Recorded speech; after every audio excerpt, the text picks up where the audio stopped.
Welcome to Praise, Prayer and Preaching with the Rev Dr Rick Dacey, Senior Minister, Wesley Congregational Life. So as we shared earlier, today we did have the wonderful City to Surf fun run. And again, I'd like to thank all those who sponsored members of the Wesley team for your generosity and the impact that will make on the wider community.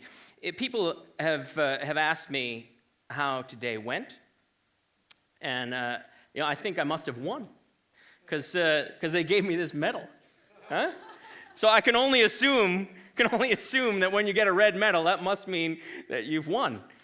Now I don't know what those tens of thousands of people in front of me were doing, but I think I must have won. Surrounded by a sea of humanity, enjoying watching the body language. It's something that I have time to do at the leisurely pace I go on. And to watch the body language, you see all kinds of things. You can tell a lot about people by their body language. I didn't get a chance to talk to all those people around me, but I could see that some of them were there for a cause. Others were there because they're serious runners. You could tell there's some people who had really been training, were trying to get their personal best. And there were some who were dressed in crazy costumes or just there having fun time. For some people, it was a combination of those three. You can tell a lot from people's body language. It's amazing how much body language communicates. I saw a couple of guys on Heartbreak Hill. They were racing in wheelchairs. I don't know if you've been on that Heartbreak Hill, but for me, walking up it is a challenge. For them, pulling themselves up that hill with their arms alone, I could see in their body language perseverance, strength. Our body language can speak louder than our words, church. Our body language, not just as individuals, but as a community. Our body language can speak very loudly. I look at this passage that we read in Mark, and I see all kinds of body language going on here.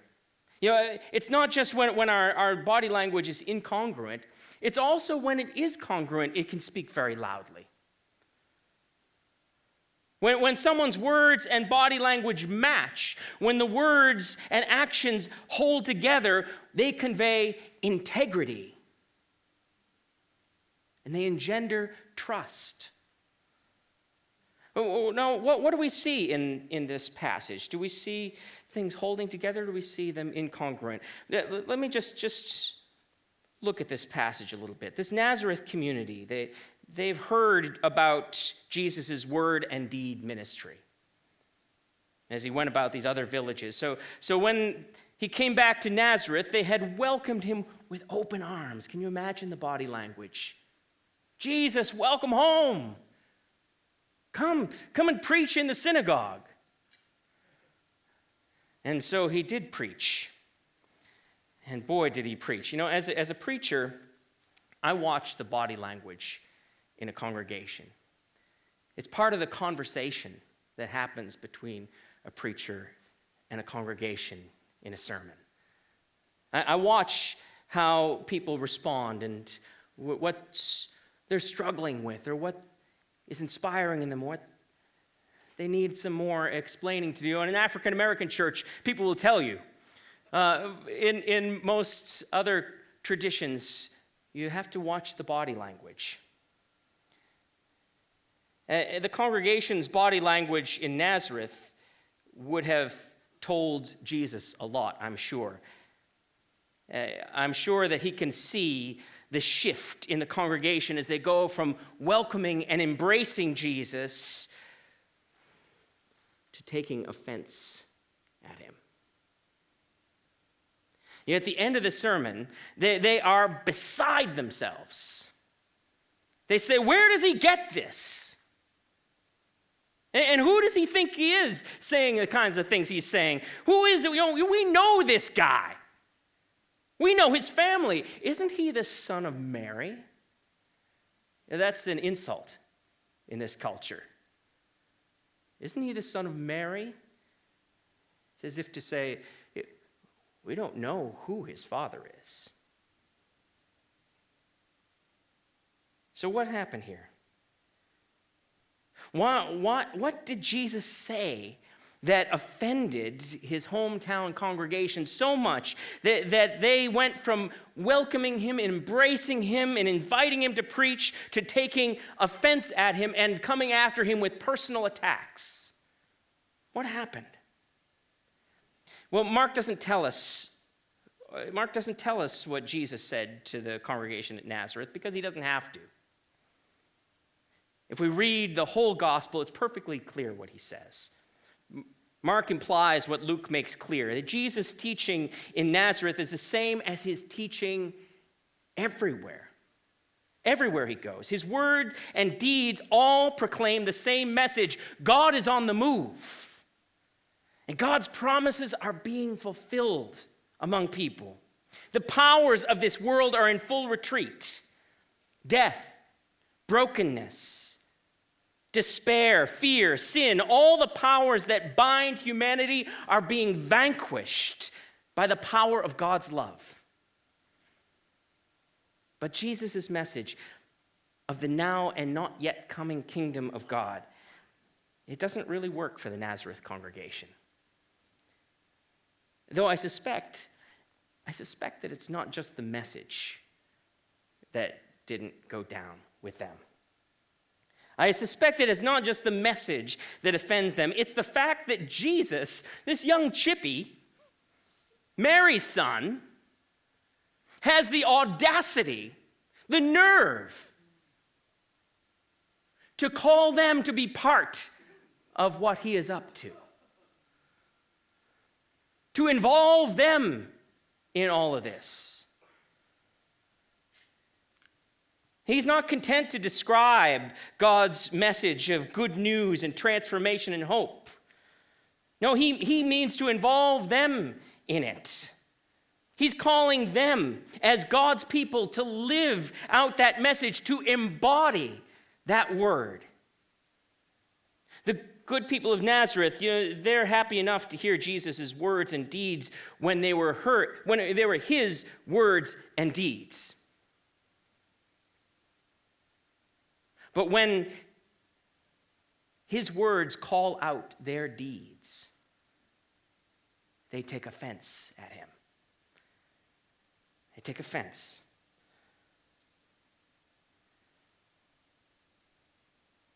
And they don't want to be called out. When Jesus starts calling out the people, they push back. And notice this. Notice this.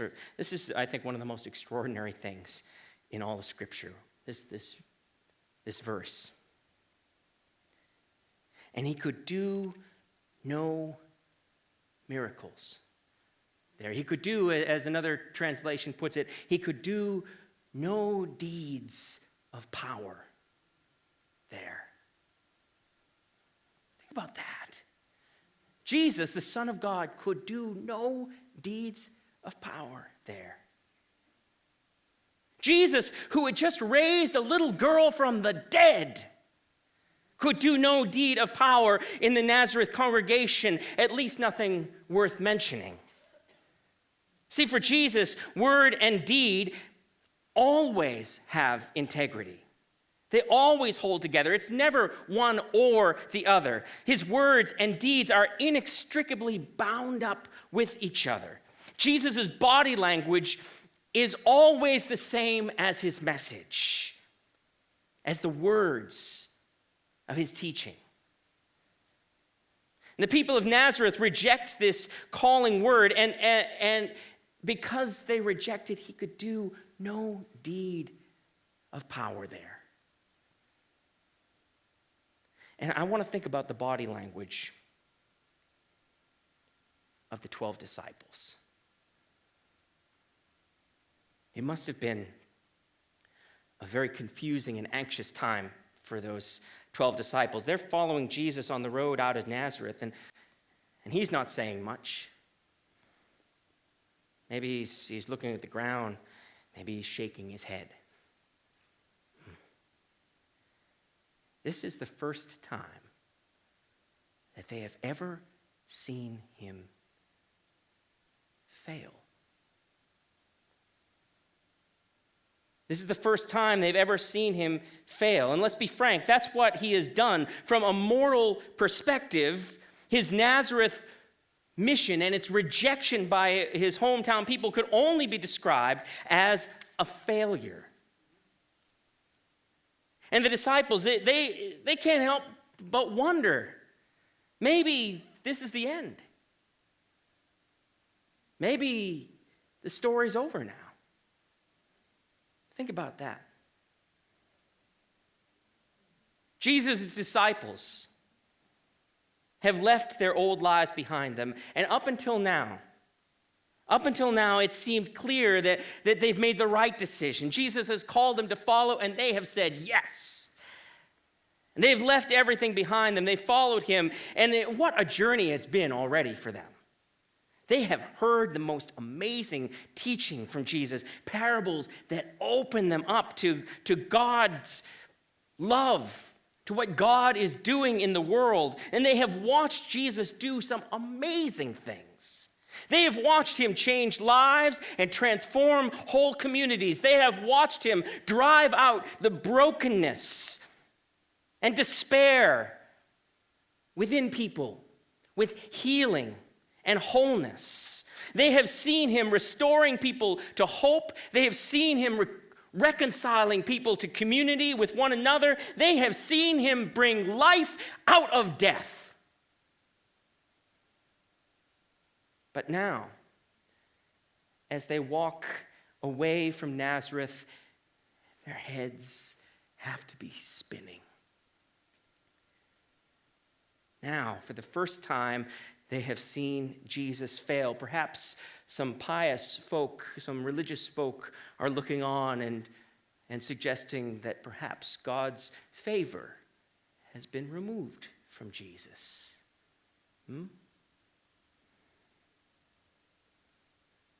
The community has said no to Jesus' message and to his call, and he could do no deed of power there. Last week, we heard in John's gospel, we heard about disciples who deserted Jesus. Now, here in Mark, we don't have any indication that the 12 disciples of Jesus are going to desert him, but I wonder whether the thought is crossing their minds as they walk out of Nazareth. Can you imagine the disciples' body language as they walk along that road? It's not joyful. It's not confident or hopeful. What is it? Put yourself in their sandals. Their story is our story. What would our body language look like? Confused? Disoriented? Disillusioned? Defensive? Guarded? Jaded? Closed? Jesus can see it. You know he can. Jesus can see it. Ever since they walked out of Nazareth, Jesus has been watching his disciples' body language. He has seen their slumped shoulders. He has seen their feet dragging. He has seen their furrowed brow. He has seen their crossed arms. And he has seen them drawing back and closing up and shutting down. He's seen it. You know, I can see the same kind of body language when I look at the church across Australia. I can see the same kind of body language when I look at the church across Western Europe or North America. These are tough times for the church. For the past 4 decades, we've seen a decline in our numbers, in our influence, in our resources. In Australia, the fastest growing religion is what? No religion. Fewer and fewer people are identifying as Christians. These are challenging, testing times. We see it in churches where people are closing up, trying to maintain the status quo, maybe trying to lose more slowly, but with no vision, no energy to grow, to take challenges, to respond to a call to break out. We see it in churches that get bogged down in finger pointing. How's that for body language? Finger pointing, assigning blame, taking offense. As if that kind of body language could ever draw new disciples or point to God's now and coming kingdom. Jesus, who sees the body language in his 21st century disciples just as clearly as he would have seen it in the first century disciples, he has something to say about that. He sees the body language in the church, just as he saw the body language in his disciples as they left Nazareth. In Mark 6 and verse 6, hear the gospel. Hear the gospel. Good news here. This is good news. Hear the gospel. Then he went about the villages teaching. This is after his rejection. He called the 12 and began to send them out 2 by 2 and gave them authority over the unclean spirits. Okay, let's stop the sermon right there.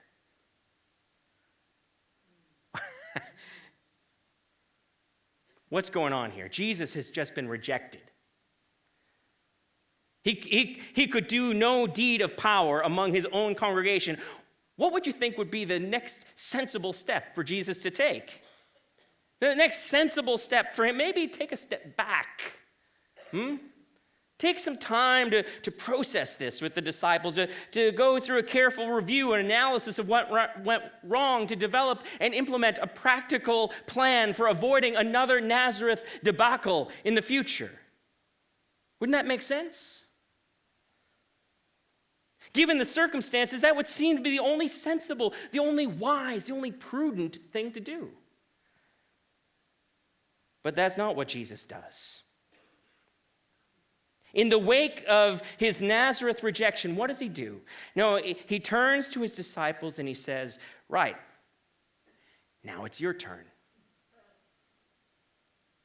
Now it's your turn, and I give you authority over the unclean spirits.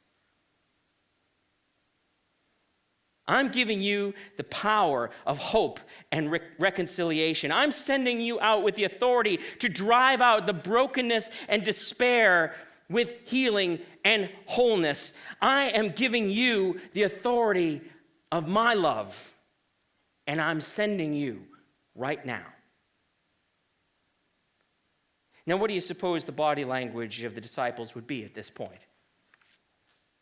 Mark doesn't tell us that. But I can imagine it. If I can put myself in their sandals, if I can enter the story at this point, I can imagine what my body language might be like with Jesus at this point, what I might be saying to Jesus with my body language. And it makes you wonder, what's up with Jesus anyway? Is he just an impractical idealist, a naive, starry-eyed dreamer? Out of touch with the way the real world works? Or is it possible that Jesus has some insight into the real world that maybe I don't? Maybe Jesus can see something about the world that even those of us who have been following him all of our lives have yet fully to grasp. Could it be that Jesus understands what's going on, that he knows what he's doing, sending his disciples out? It's been observed that the biblical pattern of faith is in God's calling, testing, and blessing.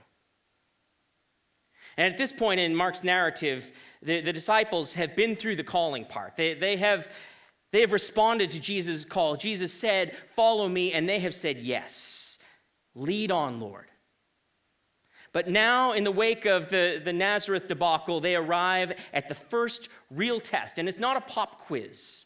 It's not something that's thrown in as a trick question to try and catch them out. This is a diagnostic test for Jesus' disciples to see where they are. You said you would follow me. Do you still mean it?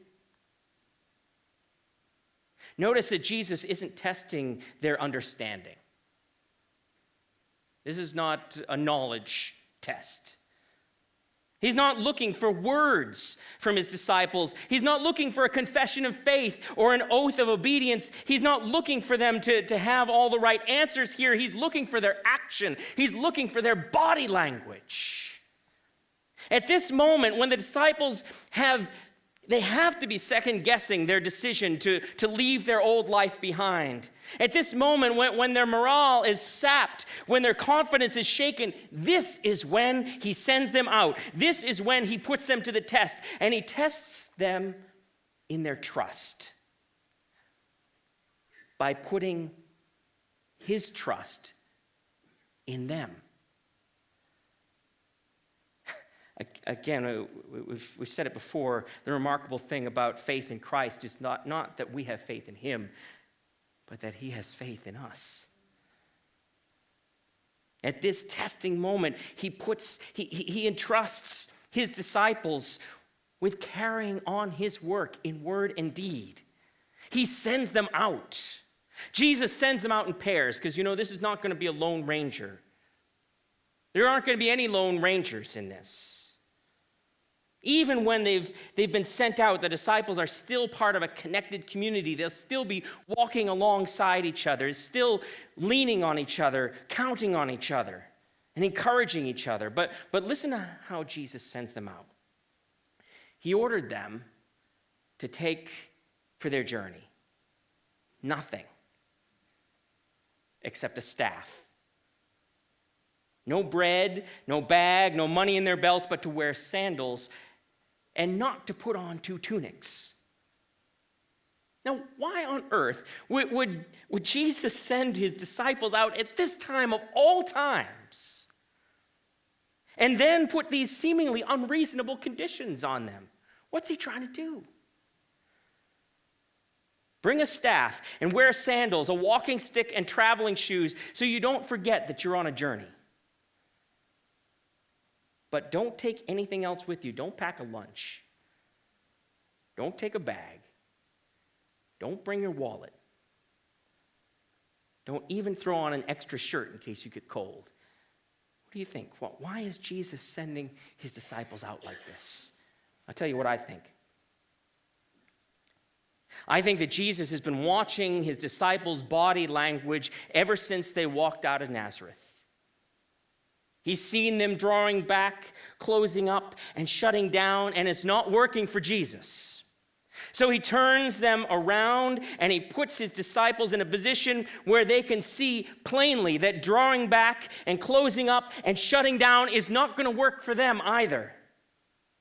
And as disciples of Christ in 21st century Australia, we have a lot in common with those first century disciples. As they follow Jesus on the road out of Nazareth, maybe we are doubting ourselves right now. Perhaps some of us are even doubting God. Like those first disciples, our practical life experience and our innate impulses may be telling us to draw back, to close up, to take shelter, to think small. But it appears that Jesus has seen our body language, and he has turned to us, the community of disciples. He has turned to us, Wesley Mission. He has turned to us, and he said, right, now it's your turn.